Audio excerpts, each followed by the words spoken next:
Next story we're going to get into real quick. I'm calling this Oceans 24 because that's what they call it. Just saying. Over here from Fox News, Russia, China hold biggest war games since Soviet era. Yep. That don't make the hair on your neck stand up. I don't know what does necessarily, but that's not exciting for me. Russia, China holding biggest war games since Soviet era. State Department warns China giving Russia substantial aid for War Machine by Caitlin McFall. Who's Caitlin McFall? That's Caitlin McFall. Just thought I'd share that. Woo! Anyways, back to the story. It says Russia and China this week engaged in the largest military drills in some 30 years after they launched joint naval and air exercises spanning both hemispheres on Tuesday, a report from Reuters confirmed. The Russian Defense Ministry said the week-long war games will include 90,000 troops, 400 warships, submarines, and support vessels, along with 120 planes and helicopters spread across Pacific and Arctic oceans and the Mediterranean, Caspian, and Baltic seas. The exercise is dubbed Ocean 24. Don't worry if you haven't seen anything past Oceans 11 or was it 12, 13 or something like that. You can get caught up later on. But this is Ocean 24. The exercises dubbed Ocean 24 coincided with meetings in Brussels between the U.S. and European Union in which the issue of security in the Indo-Pacific, as well as China's support for Russia amid the war in Ukraine, were addressed. I'm sure that has nothing to do with the other. Yeah, that doesn't look like anything major right there. The U.S. accused Beijing of crossing a line and providing very substantial support to Russia after more than 2.5 years of war and sanctions that are said to have begun taking a toll on its military stockpiles. These are not dual-use capabilities, U.S. Deputy Secretary of State Kurt Campbell told reporters, according to the Politico EU, in reference to the latest material supplies China provided Russia. These are basically being applied directly to the Russian war machine. These are competent pieces of a very substantial effort on the part of China to help sustain, build, and diversify various elements of the Russian war machine, he added. We're seeing efforts at the highest levels of both governments to try to both hide and protect certain elements of this worrisome collaboration. Most of these activities have been driven underground, Campbell warned. The statement by the State Department following the U.S.-EU meeting accused China of helping Russia to evade sanctions and called on Beijing to act in support of international law, including in its attempts to push through any peace proposals.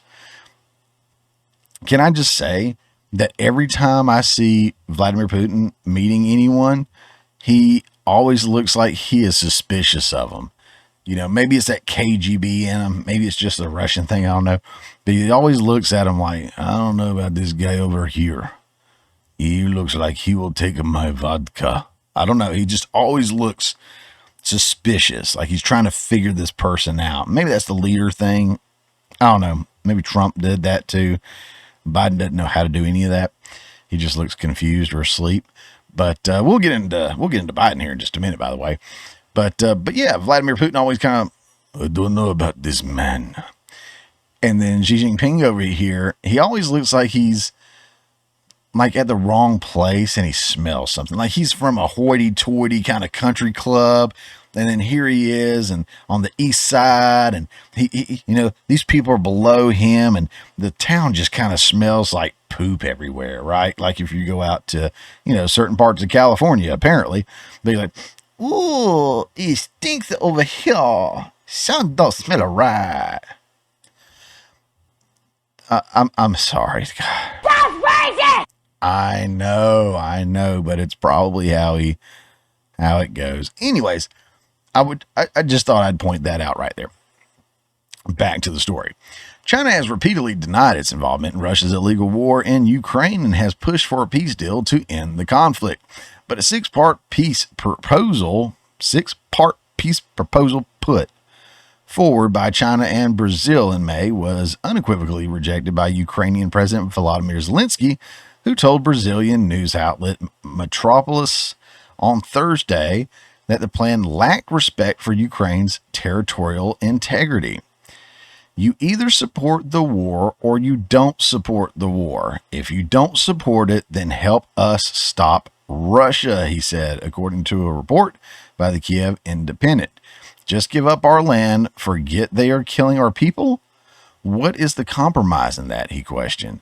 That's why I think it's destructive. It's just a political statement. And it goes on and on talking about all that crap. Looky here. On this show, you're not really going to hear me take a side of Ukraine versus Russia. I'll say maybe not even Israel and the Palestinians, Gaza, whatever, even though it wasn't Israel that went in guns a-blazing and doing, pillaging and raping and doing all that stuff. I'm just saying, if you ever look at a map, like all the countries around there are Arab, Palestinian countries, and that little bitty sliver of Israel is the only one that's not. But for some reason, they all want to go after that little strip of land and the whole grand mass of things. I may pull that up on the screen. If I can find it, I'll throw it up on the screen in the edit, because it's really eye-opening to see it in that perspective. Anyways, forgot where I was going with that. Oh yeah. So I may not say one way or another which I lean or what I prefer, or anything like that. Trump is very similar to that too. He just wants the killing to stop, and I do too. I think that's the big thing. I will say this: I think Russia is one of our biggest enemies of all time, right? But I also think Ukraine seems to be a pretty terrible country too. Legit Nazis in that country, from my understanding. And I do know, and looking at other stories, it has basically been a money laundering place for the longest for politicians. Okay, for a lot of the politicians we have, okay, you already know about Biden. There's like Nancy Pelosi's family, other people that are in the mix as well. But it is a terrible, terrible place as far as, being corrupt. That's all I'm going to say about that. That's all I know about that. I'm not going to dive into that story. The story, again, is about China and Russia buddying up, doing these war games. We've got so much going on right now already in the world. Then we got this on top of it. It's almost like we don't even have a president. Or if we do, what is he doing? Do we have a vice president doing anything?